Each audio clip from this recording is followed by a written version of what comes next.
to you. Meaning, hindi ka na nag-iimbestiga. Sino ba to? Bakit siya mag-ship ng 10 containers? Sino ba to? At bakit ganito ang laman ng container niya? Hindi na. Wala na. Basta nagbayad sa'yo, basta inayos mo, okay na sa'yo. Yes po, Your Honor. And once you started with the TARA system, smoother yung pagpasok ng containers mo. Tama ba? Yes po, Your Honor. Walang sudden inspections, walang red lane, bigla, wala. Wala po, Your Honor. Puro green lane to. Green lane. And fixed amount, 170 per container. Yes po, Your Honor. Puno man yan or hindi puno, 170 ang bayaran. Yes po, Your Honor. And sa testimony mo, these are all, siguro, kulang yung binayad just for the taxes alone. Yes po, Your Honor. Kulang. Kulang. Now, how do you make the payments to these members ng kung sino man to binibigay yung payment na 170? Yung sa TARA po, inetext po ako ni Tita Nani. So, depende po. Minsan pupunta siya sa opisina, tapat ng opisina namin. Minsan papupuntahin niya ako doon sa isang lugar. So, cash to? Opo, cash po. Always cash. Handed over to this Tita Nani. Yes po, Your Honor. And you've met this Tita Nani in person. Yes po, Your So, kilala mo, ma-identify mo yung person na to. Yes po. Okay, so, is it on a daily basis, a weekly basis, or anong basis ng pagbigay ng pera? Weekly basis po ito. Weekly. Opo. So, i-total mo yung number of containers na pinapasok mo and you give the equivalent amount based on the 170,000 per container na agreement. Yes po, Your Honor. And that's, anong araw yan binibigay? Tuwing Friday po ito. Fridays. So, cash, no? Sabi mo. Cash po. Okay, now, to the Bureau of Customs. Sir, have you heard of these things going on prior to your assumption ba of your current position? Your Honor, prior to my assumption, I've not Heard? Yes, Your Honor. Okay, but nga yun, you've heard of it? From the Stories. Yes, Your Honor. But never na may nahuli kayo, may pinosecute kayo, or anything like that? I am not aware, Your Honor. You I'll are have not to check. aware? Yes, sir. Di ba, sa dami ng pinapasok nila, wala kayong na-prosecute man lang na, that's 100 containers a week. I have to check our records, Your You Honor. have to check. Okay. Mr. Guban, na-mention mo rin tong TARA system before. Yes, Your Honor. Good afternoon. So, anong alam mo about the TARA system? Tama ba yung sinabi ni Mark Taguba? Your Honor, traditionally, even up to now, that is the common transaction in the Bureau. The common. Regardless of kung sino yung commissioner. Regardless, Your Honor. Really? Yes, Your Honor. So, anong year mo pa noon nalaman na may ganitong Since time kalakaran? immemorial, Your Since Honor. time immemorial. When I was there at 2017, muntik na ako, 2 beses akong itinapon because of that. Because I am against na yun ay magpatong-patong, bigas-bigas. I was then in Batangas. So, Mark Taguba is just one of the many who facilitates the Yes, Your pagpasok Honor. ng mga container vans. Yes, Your Honor. One of the many. Yes, Your Honor. Mga ilan sa tingin mo yung many na pinagsasabi Your mo? Honor, if there are about 10,000 per week containers, so how many brokers? The same of Mr. Taguba. So, are you telling me that 10,000 containers are enrolled in the TARA system? Di naman Not siguro. exactly, Your Honor, because there are Super Green Lane, the multinational, na they are not really Yung giving- legit na Yes, the dinideclare legit. lahat na Last gusto day. magbayad ng tamang buwis. Yes, Your Honor. But Okay. because of so many Chinese businessmen in the Philippines, they are all transacting business the same. Same way as Mark Taguba does. Yes, Your Honor. Ilan yan sa tingin mo? That is thousands, Your Honor. Thousands of brokers? Yes, Your Honor. And weekly yan? Pasok ng container vans? Yes, Your Honor.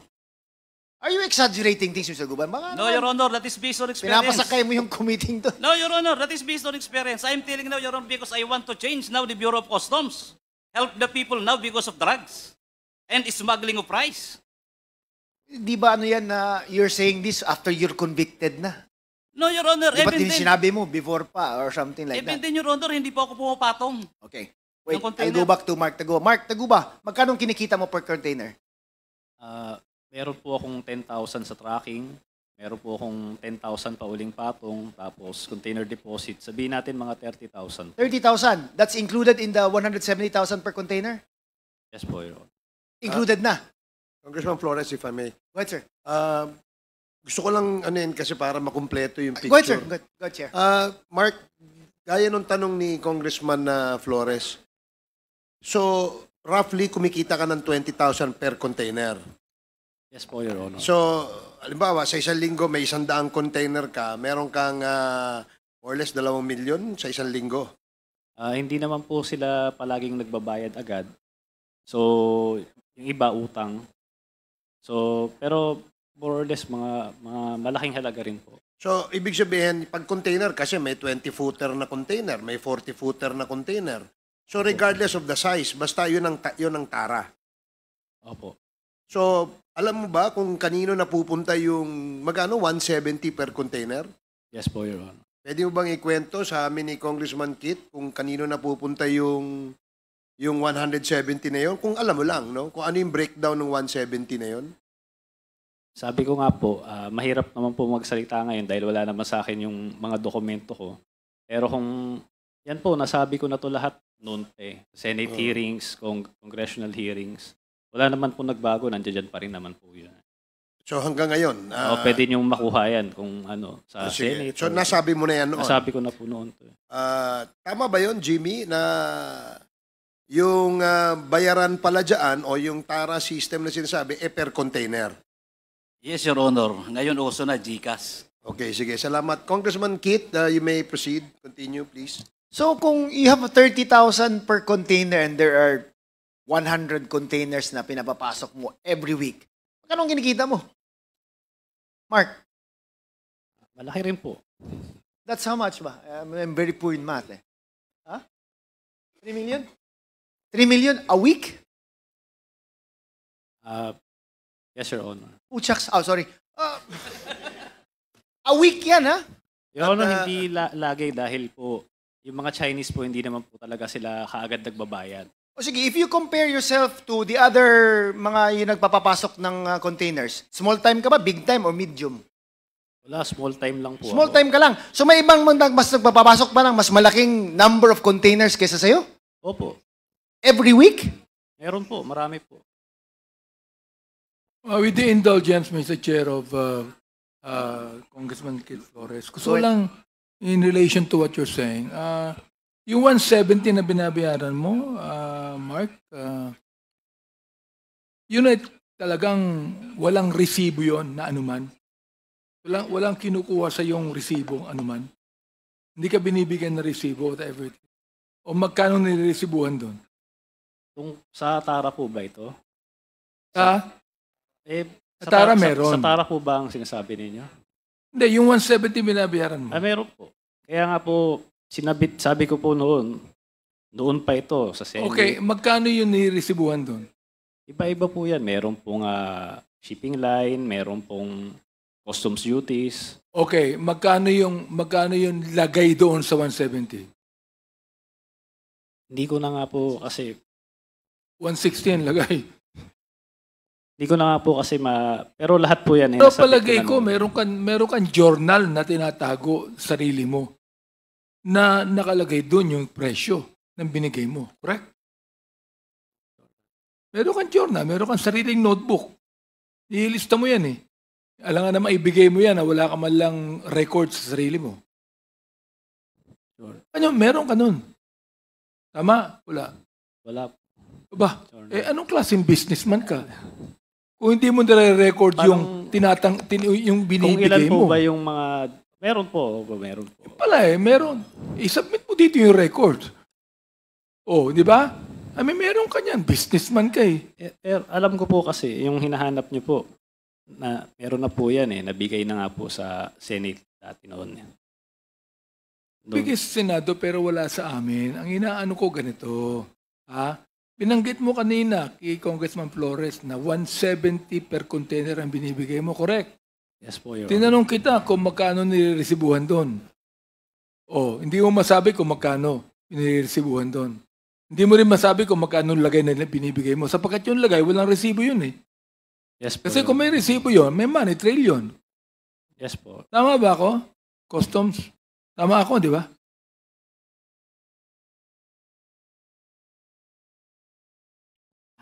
Mr. Chair, regarding the money trail, Your Honor, or Hindi. Tama ako na kung may lagay doon, walang resibo yun. Sapat kung mayroong resibo, may money trail na makikita sa inyo.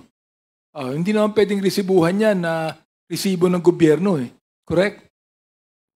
I'm sorry, Your Honor, but I have no personal knowledge of Hindi ko sinasabing may personal knowledge kang. Sinasabi ko lang kung yan nangyayari yan sa customs. Kung naman nagtatago ka pa na kung ano-ano eh. Ilan taong ka na sa customs?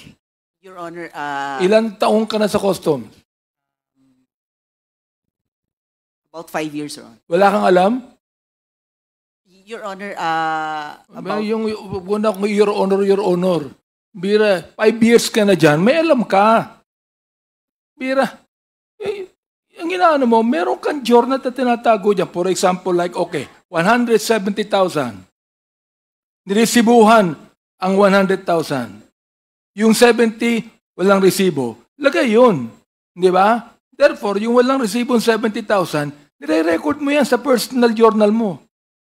Businessman ka eh. Sige po, Your Honor, kumahanap ko po. Mahanap mo yan. Mahanap mo yan. Maniniwala ako sa sinasabi mo kung bibigay mo sa amin dito yung personal na record ng mga lagay ng mga na binigay mo. Si Chair. Okay? Yes po, Mr. I-submit Chair. mo dito. Para maniwala kami sa'yo. O makikita namin ngayon yan. Kung yun sa drugs nga sa drugs.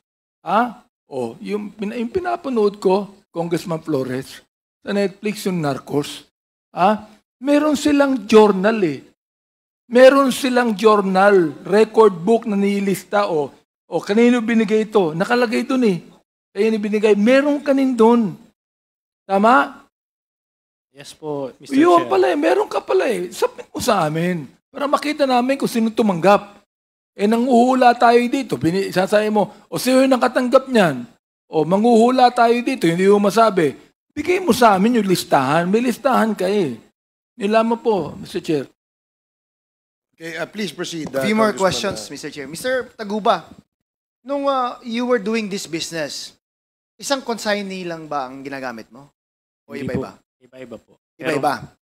So ano naman ang share ng consignee doon? may royalty fee po siya. How much naman? 1,500 1.5 lang. Per container. per container. But hindi ba siya mga problema kung siya din ang may hawak sa container na may contraband at siya nahuli? Yan po yung arrangement Hindi ko po... For a fee of 1,500, yan na risk ang iti-take niya?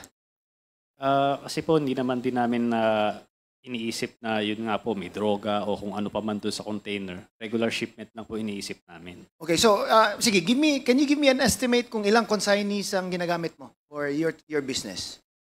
5, 6, 3 po. 3. Opo. Okay, now, customs. Hindi nyo ba wouldn't it be easier to track it na bakit itong 3 consignees na to, ang mga containers sila, ang binabayaran taxes is ganito lang. Mababa. And they're always shipping in containers on a weekly basis. Isn't like if you just graph it, parang hindi ba nakakano yan na but si consignee A, B, and C, almost 30 per containers per week, yet the average amount of taxes that they pay per container is mababa lang, 40,000 lang or something like that. Hindi ba yan yes, Your Honor, we have record for that. And anong ginagawa nyo? Ba't green lane pa rin yung mga consignees na yan or something? Hindi ba yan red flag dapat? Yes, Your Honor, that should be And a my red question flag. is, what are you doing about it? Your Honor, You'll get back to me? No, Your Honor, it's handled by a different... Handled by whom? Risk Management Office. Risk Your Honor. Management Office. So they've been knowing about this and what have they done so far over the years? Your Honor, They can answer it, not you, right? no, Your Honor, Okay. there's a parameter, Your Honor. So Alright. they adjust the parameter accordingly, Your Honor. Kasi parang sa akin, it's impossible not to figure it out na itong si consignees na to, parang bakit ang mura ng taxes na binabayaran nila? Di ba? Ba't palaging may containers na pumapasok, yet always cheap lang yung taxes that they're paying? Sa akin, that's red flag already. Parang we should, I think, take a look at it. After 3 weeks siguro, tingnan nga natin to on the 4th week kung ano ba talaga yung mga laman ng container sila. Bakit 40,000 lang binabayaran per container? And that's in just 3 weeks. We've been here for years. Walang nangyayaring ganun. Ano bang nangyayari dyan sa customs, Attorney Buko? As I've mentioned, Your Honor, there is a group who is in charge of that, Your Honor. All right. Thank you. Thank you, Mr. Chair. Mr. Chair, Thank you, Congressman Flores. Mr. Yes, Chair. Congressman Abante. meron po tayo itong customs police? Meron ba? I believe we did not invite a representative from the Customs Police. I would like to make a motion that we, next hearing we had, that we should invite the customs police. We do. Yeah. Yun, meron pala. Ayun pala, meron pala. Can you please come forward and identify yourself, sir?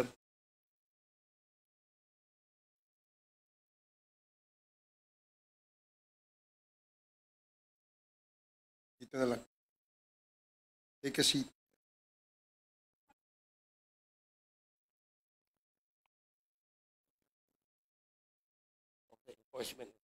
Have you taken your oath? Camilo Cascolan. Yes. How are you Pwede po related ba to ako the magtanong? the late General Cascolan? Younger brother. Ah. Okay, sige. So, Congressman Benny Just would like to ask the question, ano ang tungkulin nyo dito sa pinag-uusapan natin? So the function of the the ESS actually is to prevent smuggling. Prevent what? Prevent smuggling. Smuggling. Prevent corruption, correct? Yeah, as a consequence, Your Honor, Prevent corruption. yung lagay, correct? Again, Your Honor, Prevent yung lagay. Corruption yun eh. yes, Your Honor. Ilan taon ka na sa customs? Sir, I'm 38 years in the service, Your Honor. In customs? Yes, sir. 38 in customs. Yes, So sir. alam mo lahat ang nangyayari dyan. Uh, If you do not answer us right, I am going to file a resolution to investigate the Bureau of Customs. Right? I will try my best to answer all your questions, Your Honor. Mr. Chair, go. Okay, sige. Thank you, Congressman Abante. The next member to interpolate is Congressman Zia Alonto Adjong. You have 10 minutes. Thank you, Mr. Chair. Mr. Taguba, I'd like to address my questions to Mr. Taguba. Would you mind if I address you, Mark, instead? Oh, yes po, Your Honor. Kasi binabasa ko yung judicial affidavit. You're 33 years old, right? Yes po, Your Honor. Balikan ko lang yung mga katanungan ng mga kasamahan ko kanina para matahin natin kung the reason why you're here. Precisely because of your involvement sa kaso na kinaso sa inyo. I believe you've been convicted, no? Na reclusion. Ano yung kaso is the punishment is life imprisonment, tama ba? Yes po, Your Honor. Okay, so tatahin lang po natin kasi gusto ko lang po, Mr. Chair, apart from discussing the system within customs, I would also like to zero in the case that you've been facing or you have faced a couple of years ago. Tinanong ka ni Congressman Flores, what year did you enter your business sa tracking? Tama ba tracking yung business nyo? Yes po. Ang sinabi nyo is 2017? Yes po. 2017. So, when did the case filed before the courts? 2018 po. So, isang taon ka lang nasa tracking business bago ka nakasuhan. I-check ko po dun sa... Yeah, kasi wala parang, po kasi sa akin dito yung affidavit ko. I believe, Mr. Chair, yung sa kaso, yung when the Senate started investigating the case, and even sa House of Representatives, anong taon yun? Natatandaan mo ba? 2018 po. 2018, di ba? 2018 po. Tama? Okay. Opo. Gusto ko lang maintindihan yung relationship between the tracking business, your logistics, and that of the consignee. Kasi yun ang gusto kong maintindihan. Mukhang nandoon yung negosyo, no? Yung involvement mo doon, di ba? Na-mention mo, yung consignee EMT, tama ho ba? Yes po, Your Honor. Okay. Yung pagpunta mo doon or pag-reach out mo doon sa EMT, ito ba ay in-advise sa'yo or kailangan mong gawin? Ito po kasi, hindi ko na maalala masyado yung circumstansya nito. Pero yung ano po ata niya to eh. Basta kamag-anak po nung may-ari nung EMT, ang lumapit po sa akin na yun nga, ito yung meron siyang consignee na pwede niyang ipagamit. Hindi ako nagkakamali, si Dio po yun, pangalan niya. Tapos, ayun nga, kinuha ko yung ginamit ko yung consignee niya, EMT. Sinabi niya, royalty fee, 1,500. In peso ba ito o in dollars? In peso po. In peso, okay. So, what prompted you to reach out? Kasi kailangan ba ng tracking business na may partner ng consignee? Tama ba? Hindi po. Kasi nga po, magsisimula po yan, may nag-i-inquire sa akin na, kunwari, ito po si Hong Fei. Dahil si Hong Fei po, hindi naman siya accredited dito sa Pilipinas. Oo. So, kailangan niya ng consignee na magagamit para makapagparating siya ng mga shipment niya.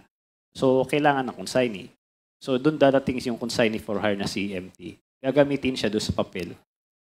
Pero wala siyang kinalaman doon sa shipment talaga. Hindi siya yung may-ari. Okay. So, ibig sabihin, dinideclare lang yung consignee na siya yung may-ari ng shipment na yon, pero actually, hindi talaga siya. Yun ang question kanina ni Congressman Jinky Luiso. Tama ba?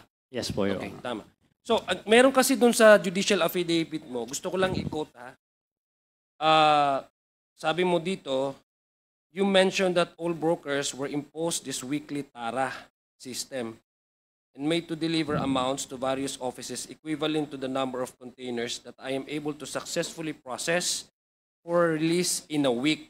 So may mention ka dito brokers, no? Ito yung brokers, ano naman ang participation niya dito in all schemes of this transaction?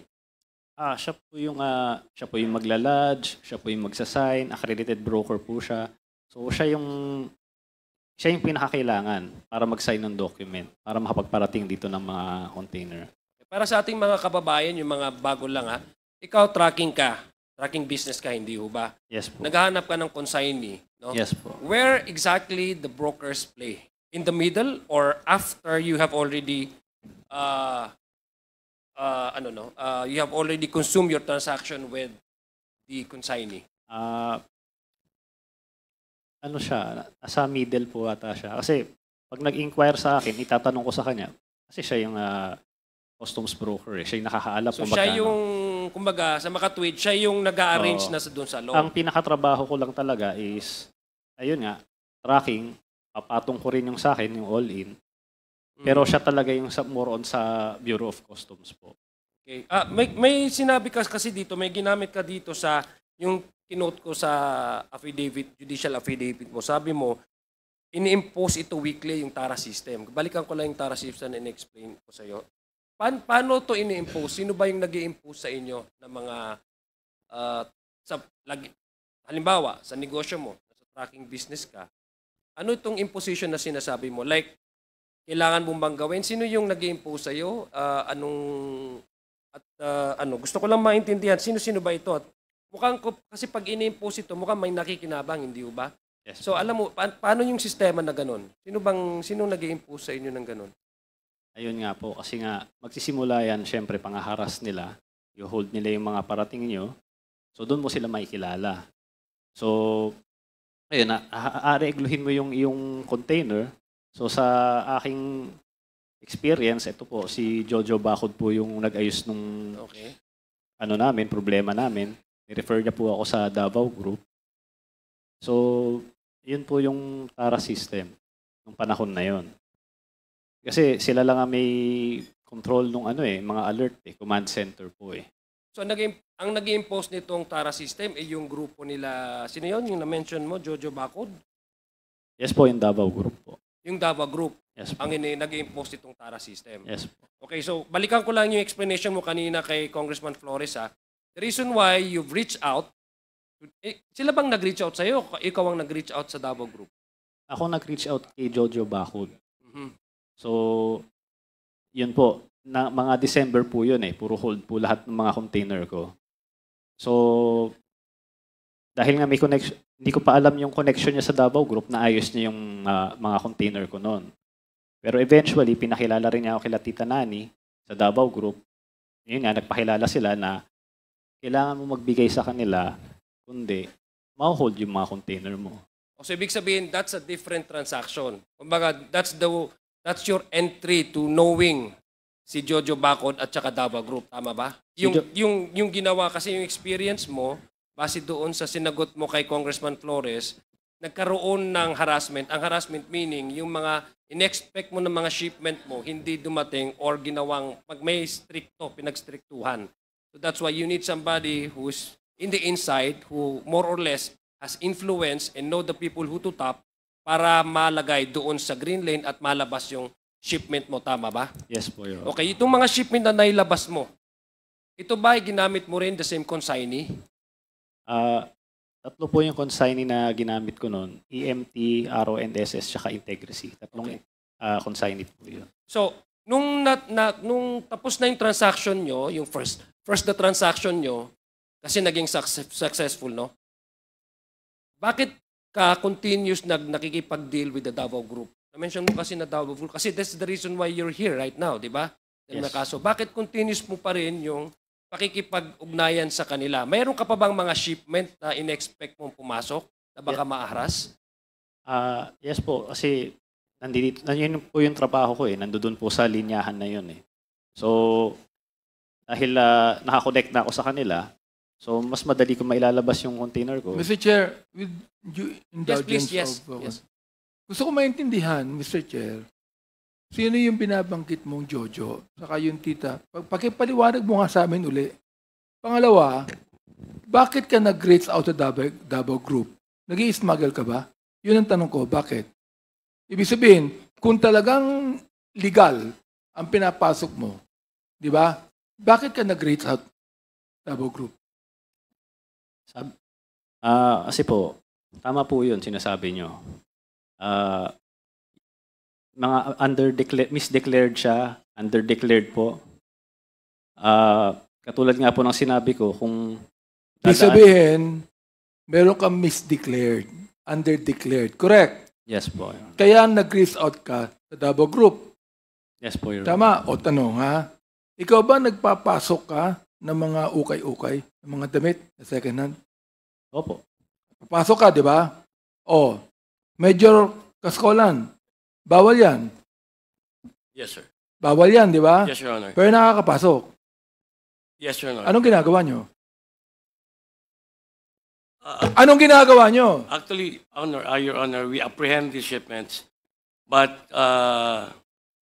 there are so many ways, Your Honor, of hiding this. Ang daming Yes, Your Ang Honor. daming ukay-ukay dito sa Metro Manila. Bawal ipasok yan. Merong, Very true, Your Honor. sandali lang. Merong directive ang WHO sapagkat health hazard yan. Very true, Your Honor. Ngayon, And ano itong tanong ko ha? Bakit nakakapasok sa customs yan? Sir. Pagkatapos mo sagutin yan, Yes, sir. I want the attorney from customs to answer me on that.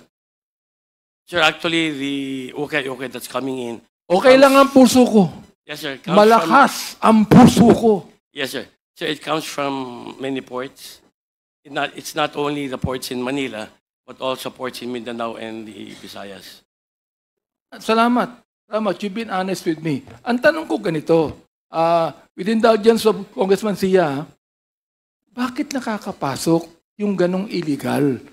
Bakit? Bakit hindi nyo nakikita? Bakit nakatakip ang mga mata ng customs official?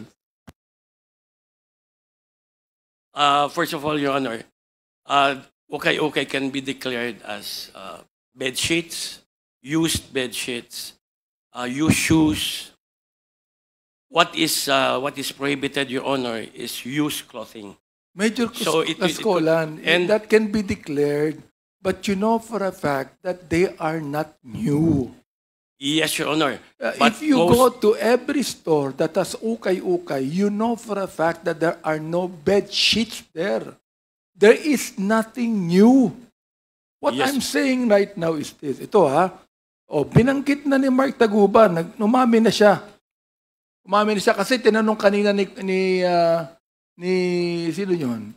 Na kung ano ang laman ng container eh. Di ba? Sinabi mo kanina, Mark, na ito ay mga, ano sabi mo kanina? Mga general merchandise. General merchandise. Ngayon, inamin mo na nagpapasok ka ng mga ukay-ukay. Correct? Yes po. Okay. Ilang container ang pinapasa mo ukay-ukay? Yun po. Hindi ko po alam kung pwede nilang ipasok yan kahit saang container doon. Right. Sinong nagbubukas ng container? Sa Bureau of Meron niyang customs police, correct? Yes po. Merong official ng customs yan, correct? Yes po. Ayan. Nakikita yan. Binubuksan yan. Di ba? Pero Oo. yung Kaya ka nag-reach out sa Davao Group sapagkat alam mo na pag binuksan yan, ipagbabawal niya ilabas, correct? yes po. Oh, nag-reach out ka sa Davao Group para hindi na buksan ang mga container na yan. O kung buksan man yan, pikit ang mga mata na nagbukas. Tama ako? Yes po, Your Honor. Yun. Go ahead, Congressman Zia. Thank you, Mr. Chair. May tubig po dyan, Manong Benny. May tubig po dyan. Okay. Yes, balikan ko lang yung tanong ko kanina kasi gusto ko lang maka-compartmentalize yung issue. Ibig sabihin, meron ng transaction dito with the Davao Group and dito yung hindi ito connected. Congressman Zia, gusto nyo ng chocolate? Ito, meron akong patchy, oh. Hindi smuggle to, ha? Gusto ko lang para maintindihan po natin, Mr. Chair, yung reason kung bakit nag-reach out ka sa Davao. Kasi sa nakikita ko, dalawa kasing sitwasyon itong nangyayari, di ba? Na-establish mo kanina yung reason kung bakit nag-reach out ka. So mayroon ka ng, hindi lang sa hindi ka mahaharas, meron ka pa ring protection, di ba? Kasi na-enrolled ka na doon sa Davao Group, no? Pero hindi siya connected doon sa rason kung bakit ka kulay orange ngayon. Doon ako interesado ko doon sa the reason why you were put behind bars. Kasi ang sinabi mo ay parang hindi ka maharas. At the same time, maybe, inclusive of that arrangement is for your protection in the, in your business, the protection of your business and customs. Tama ho ba? Yes po, Your Honor. Okay, now, yung reason kung bakit ho kayo nandito dito sa Quadcom na ito, dahil yung connection mo with the case that you've already been convicted of the crime, no? Sinabi nyo. Sinong nag-approach sa'yo in this particular transaction? Kayo ba ang pumunta sa Davao Group na may shipment? Kasi nung una kang tinanong ni Kong Jinky, naawa nga, karamihan naawa sa'yo. Kasi ang sabi mo, akala sa'yo ng tao, ikaw yung smuggler ng drugs. Ang pagkakaintindi ko is hindi ikaw, sabi mo hindi ako drug lord. Ibig sabihin hindi ako nagsasmuggle. Ibig sabihin yung pumasok na shipment ay hindi sa'yo. Tama ba? Yes po, Your Honor. Okay. Ngayon, yung shipment na ito containing this shabu, paano ka napunta dito? Ikaw bang nag-approach sa kanila o o sila ang nag-approach sa'yo?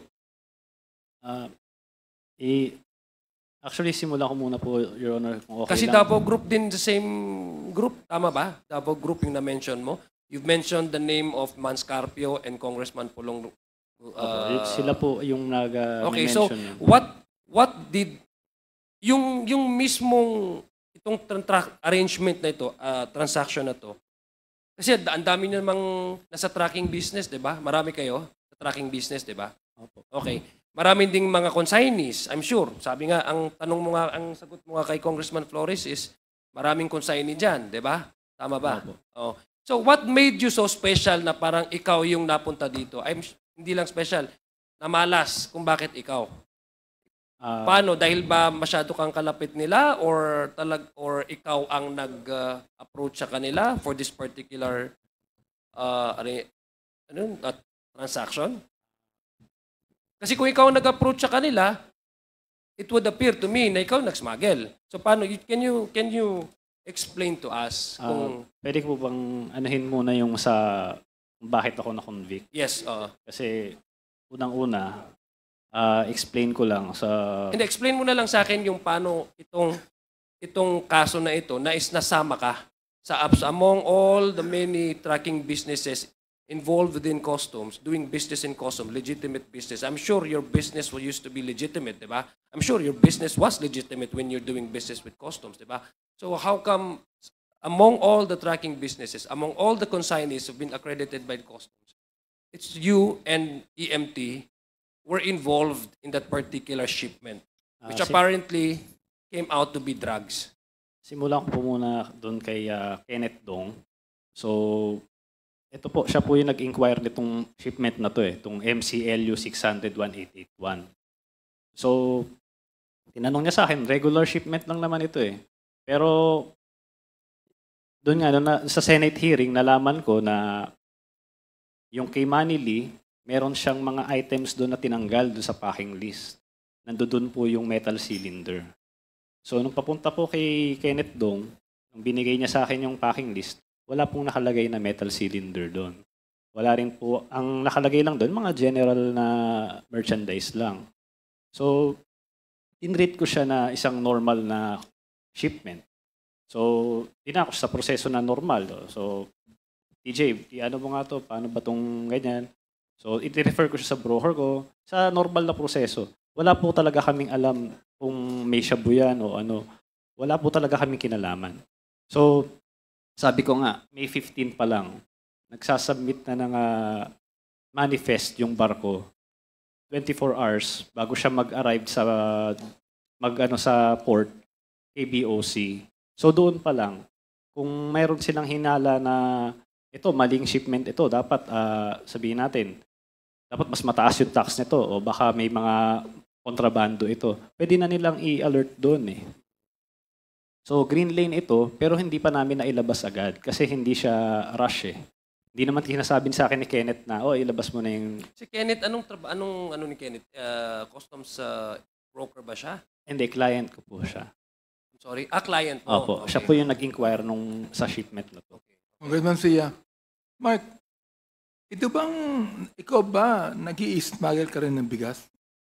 Hindi po. Hindi. Hindi po. Ano lang, ukay-ukay lang, saka ano pang ini-smuggle mo? Drugs. Para maintindihan niyo po, pagka sinabi mong general merchandise, smuggle na yon. Ayun, oo. So, ibig sabihin, pag general merchandise, smuggle na yan. Opo. Ano nakalagay dyan? General merchandise.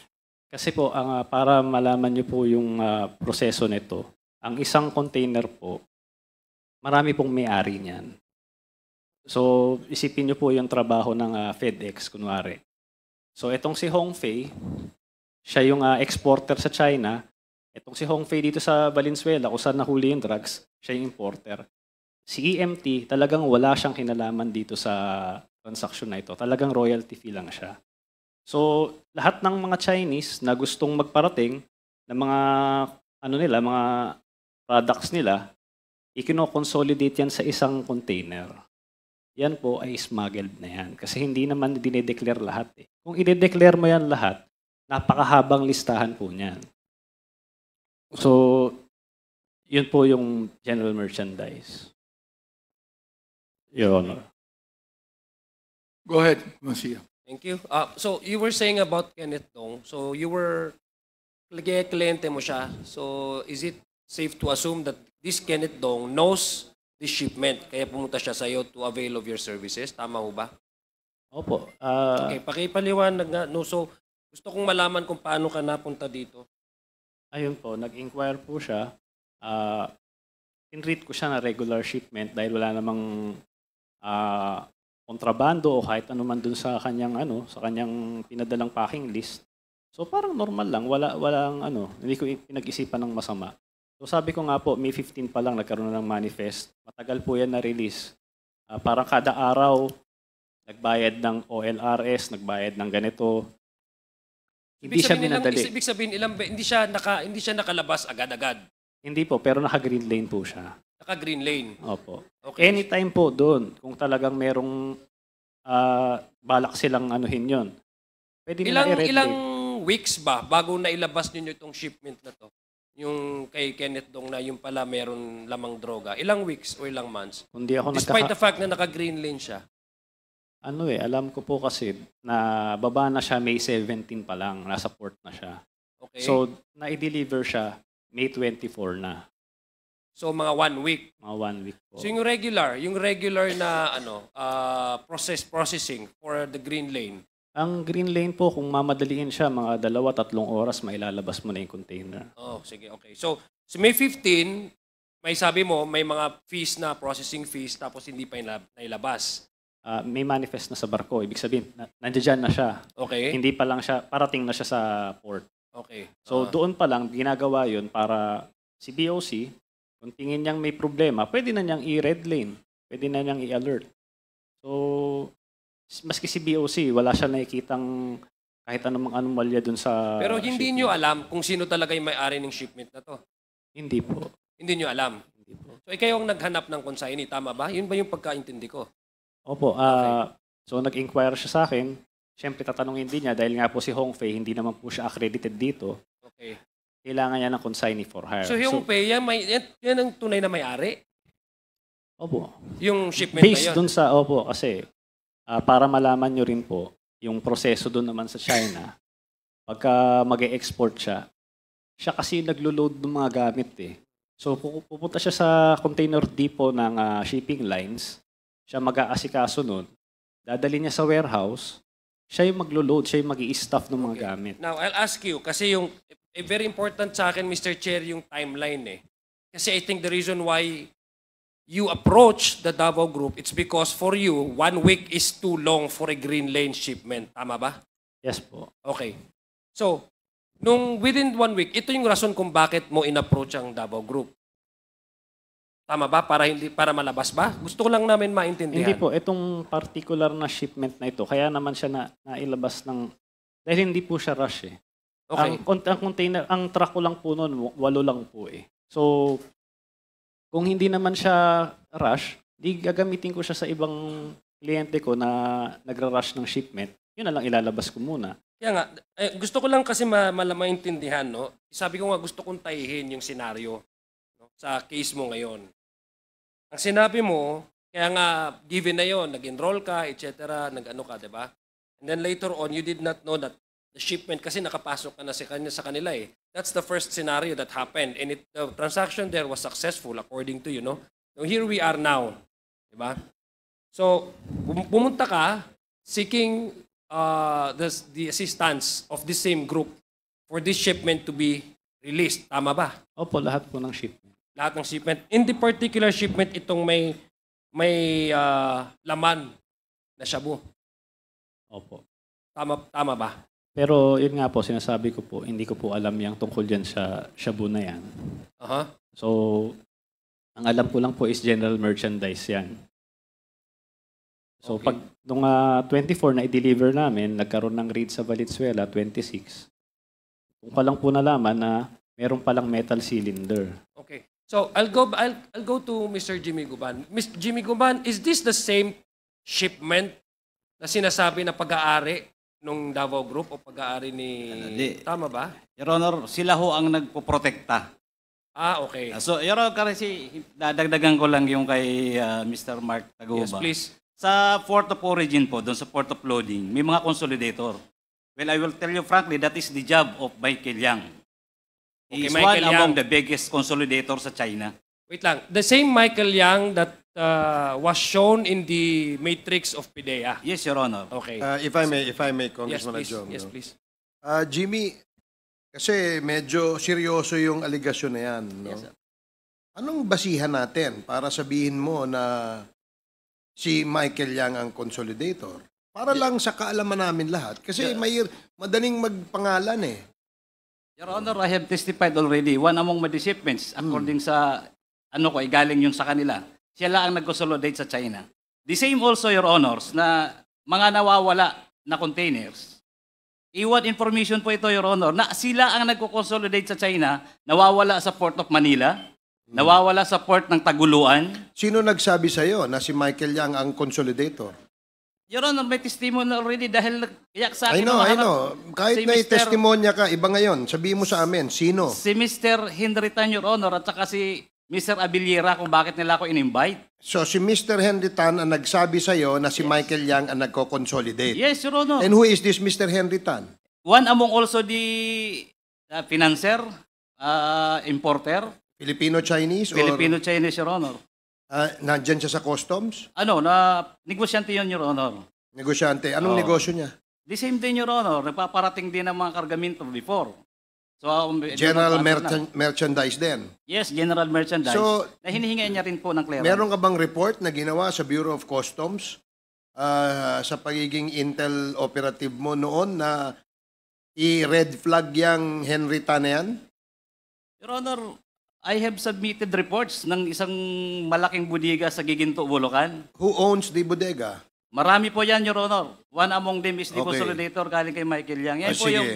Yung Henry Tan, anong report mo sa Bureau of Customs about Mr. Henry Tan? Meron ka bang ginawang report? Yes, Your Honor.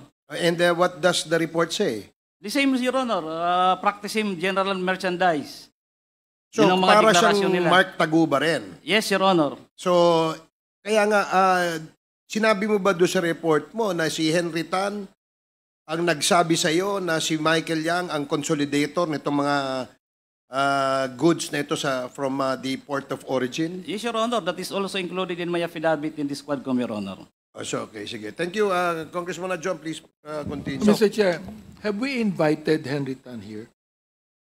We actually did, but we don't know kung sino yung where to find this. Perhaps Mr. Major Cascolan would know. Kilala mo ba si Mr. Henry Tan? No, sir. So you have no idea who Henry Tan is? No, sir. So si Jimmy, alam mo ba saan ang opisina niya? Saan ang Your ano Honor, niya? I give already the former address that I knew. Sa Binondo. So yung dati niyang address that you know, ibinigay mo na sa, can you check nga, COMSEC? Yes, Your Honor. And ask the assistance of the PNP to locate this Mr. Henry Tan. There's another name he mentioned, Mr. Chair. Sino pa yung isa? Michael Maliban Yang. kay Henry Tan, meron ka pa mention na pangalan eh. Michael Yang. Your Honor, si Small Boy Abellera. Oh, Small Boy Abellera. Si Small, I'd like to also, Mr. Chair, direct the COMSEC to try to contact Mr. Abellera. The Councilor Abelera was here last time. He attended this hearing. And we will again invite him in the next Quadcom hearing. Sige, please continue. Thank you. Congressman Thank you, Mr. Chair. So, balikan ko lang. Alam ko, parati ito tinatanong sa iyo, Mr. Mark Taguba. No? Balikan ko lang si Mark. Mamaya tatanungin kita, Mr. Jimmy Guban. Mark, so, nag-usap kayo ni Kenneth. And then, paano napunta yung usapan nyo to a point na nagte-textan na kayo ng certain nanny at saka di ba?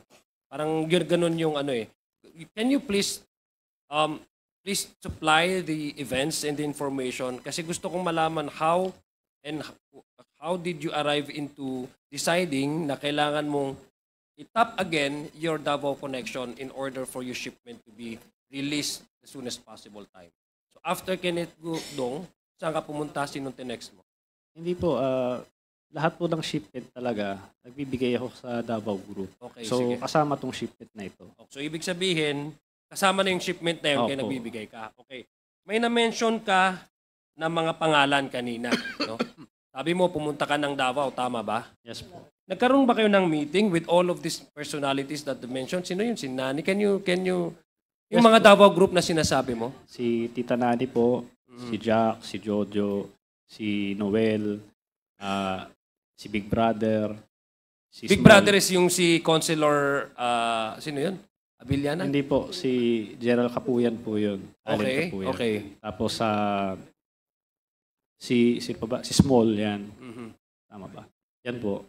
So ito yung, so sasabi mo ba na para silang lobby, kumbaga, kung sa politika sa states, may tinatawag na special interest groups, no? Na na tumutulong sila sa isang bagay para makuha kung ano yung gustong makuha ng kliyente nila. So parang ganun sila, parang pressure group sila para mas mapadali yung transaction mo. And in this case, yung mga releases ng shipments mo, tama? Yes po. Okay. So saan kayo nag-meeting? Nag-meeting ba kayo? Sinabi mo, nag-meeting kayo sa Davao. You were sent to Davao. Did you go to Davao on your own? Or was it part of the arrangement? Ayun po. Pinapunta po ako sa Davao. Okay. So, yun nga po, wala naman akong kilala sa Davao. Si Jack po yung nag-ano sa amin noon, sa instruction din ni Tita Nani. Dinala naman ako ni Jack sa isang restaurant. Hindi ko na po maalala kung saan kami nag-meet. Yun po, nakamit ko po si Small. Ayan. Nag-usap kaming tatlo. Sinabihan nila ako, yan, Mark, ito, barkada ito. Yan si Small, yan ang number 1 counselor dito, ganyan. Tapos sinabihan naman ako ni Small noon na kung papasok ka sa amin, kailangan regular kang mag-remit. Huwag kang papalya. So iba pa yung binibigay, okay. So iba pa yung binibigay mo na 170? Akala ko ba yun ng enrollment na? Iba pa ito? Hindi po, Ito, 5 yung million. Enrollment po, yung 5 million po yun. O ito nga yung sinasabi mong nag-enroll ka. Opo. Okay, sige. Please, ano. Tapos meron yung kada weekly. So yung enrollment lang yun para makapasok ka sa kanila. Tapos kada container na i-release mo, magbabayad ka sa kanila, 10,000 po yun. Mhm. So binigay mo itong 5 million na enrollment fee. Sabi Opo. mo binigay mo kay Councilor, tama ba yun? Small? Tama, no? Yes Mr. po yun. Chair, Yes, please. nabanggit mo nung last hearing natin, nung tinanong namin si Small, itinanggi niya eh. Itinanggi yung 5 million, itinangging nakausap kanya. Itinanggi niya yun eh. Okay. So paano mo ipapaliwanag yun? Your Honor, pagkakaalala ko po, hindi po niya tinanggi na nagkausap kami. Ang itinanggi lang niya Yung 5 million. Yung 5 million. So, syempre, ano niya yun istorya niya yun. Isa storya ko. So, i-deny niya talaga yun. Pero, ang tanging pweba ko lang, sabi ko nga, kung ang hinahanap niyo po is, nagbigay ba ako parang resibo ba? Na tinanggap niya yung 5 million, parang gano'n. Tingin ko wala naman pong gagawa ng gano'n eh. So, ang tanging pweba ko lang... Pero meron ka record noon, sarili mo. Wala resibo yan. Totoo yun. Pag nag-resibo ka, tanga ka na. Pero ang natanong ko, meron kang tinatago na personal na journal dyan na itong Isbol Abiliera tumanggap na 5 milyon. Meron kang tinatago dyan, di ba? Yun ang ipakita mo sa amin. Sige po. Okay, Mr. Chair. Mr. Chair, what appears to me, Mr. Chair, Mark, is, although bata ka nung oras na yun, pero I'm sure, meron ka namang idea sa negosyo, di ba? If somebody asks you for a 5 million pesos as an enrollment fee, you wouldn't give it that easily, no? Without knowing kung ano yung kapalit, di ba? Yes po. Okay. So what made you decide na itong 5 million ko ay guaranteed na yung protection at saka yung yung mga request ko ay may bibigay sa akin o makukuha ko? What makes you what made you feel safe that that's an investment eh. Kung akong tatanungin mo, I'm not a businessman, but that's an investment on your part. You've given 5 million enrollment fee. In exchange is protection and for all of your shipments to be released as quickly as possible. Hindi ho tama ho ba yun? So, what made you decide to go to Davao despite the fact na ilang beses kayo nag-meet ni Nani at saka ano?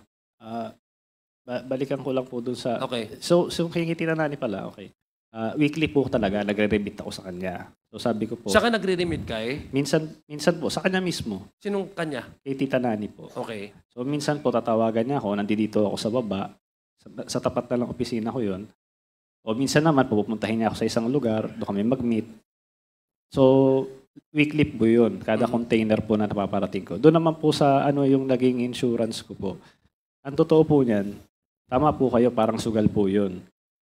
Pero ang naging basihan ko na lang po si Jojo Bacud kasi taga sa amin po siya eh. Kilala ko po siya noon pa. So, okay, so yung Jojo Bacud, kasama ba sa Dovo Group? Well, I assume kasi siya yung nag-ano sa kanila eh. Nag-refer sa kanila eh. Okay. So, Mr. Chair, I'd like to make a motion that we invite Tita Nani and Jojo in the hearing. With the indulgence yeah, please, of yeah, sure. Congressman Adyong. Yes, what is the motion? That we invite a certain Tita Nani and Jojo in the next hearing. There is a motion to invite a certain Tita Nani and a certain Jojo in the next scheduled Quadcom hearing. Duly seconded. Are there any objections? Hearing none, the motion is approved. So, Comsec, please invite the two personalities mentioned. Sir Chair. Please proceed. Yes, please help me understand, Mark. Gusto ko lang talagang yung the whole transaction that happened. I want to know, earlier, you responded na you've been paying 170,000 to Tita Nani, di ba? Hindi po. I'm sorry, to the customs, yung Tara system. That's it. Yung 170,000 po yun, may breakdown Per container, po. yes, Opo. okay. So may tara doon, meron din customs duties, merong shipping line. So this is already exclusive of the 5 million enrollment fee. Bukod Okay, bukod pa yon. So hindi yun guarantee na dahil nagbabayad ka ng 170,000 ay enrolled ka na. Tama? Enrolled ka na meaning nakapasok ka na dun sa grupo na magpo-protect sa tayo sa'yo, di ba? Tama? po. Okay. So when you were asked to pay for the 5 billion, ibig sabihin this is another layer of protection naman. Tama ba? Hindi po, yung 5 billion po yun, ano yun eh, pagpasok mo pa lang sa Yun kanila. nga, Opo. exactly, yeah. Kasi ang gusto kong tanungin is why do you have to pay for another 5 million when you were already dealing with the same persons? You were already helped by, kasi di ba sabi ko kanina, the reason why na nagtiwala ka kasi lahat ng mga transactions mo before napalabas, di ba? Ito po. Okay.